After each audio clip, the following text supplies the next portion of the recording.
Blackstone Audio presents The Man Who Went Up in Smoke by Maj Sjöwall and Per Walu. Translated from the Swedish by Joan Tate. Introduction. I first went to America in 1979. I had to buy another hold-all to bring home the books. Discovering dedicated mystery booksellers was a bit like going to heaven without having to die first.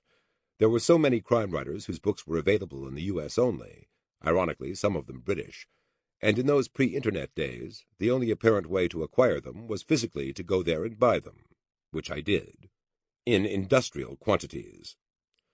Among the books in the hold-all were 10 paperbacks in the black livery of Vintage Press. They comprised a decalogue of crime novels written by the Swedish husband and wife team of Maj Sjöwall and Per Walu. They'd been on my must-read list since I'd read about them in Julian Simmons' definitive overview of the genre, Bloody Murder. He said, "They might come under the heading of police novels, except that the authors are more interested in the philosophical implications of crime than in straightforward police routine. They are markedly individual and very good." I suppose it was a bit of a gamble to buy all 10 on that recommendation alone, but it's a gamble I've never regretted. Reading the Martin Beck series with 21st century eyes, it's almost impossible to grasp how revolutionary they felt when they first appeared almost 40 years ago.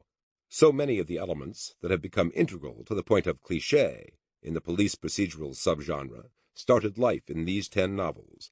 So many of the features we take for granted and sigh over in a world-weary way have their roots in the work of a couple of journalists turned crime writers. In the mid-60s, when Sjöwall and Walu started writing, there were plenty of examples of the police procedural novel around.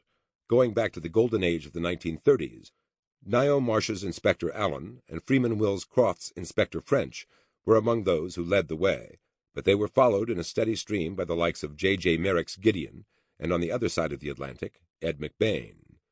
What these examples of the roman policier have in common is that they are wedded to the status quo. Their world is divided into black and white, good and evil, right and wrong, with no uncomfortable intervening gray area. Bad men, and very occasionally bad women, do bad things, and thus are bound to come to a bad end. Their police officers are honorable, upstanding family men who believe in the rule of law and the delivery of justice by their own hands. A bent cop is almost unthinkable, an incompetent one only a little less so.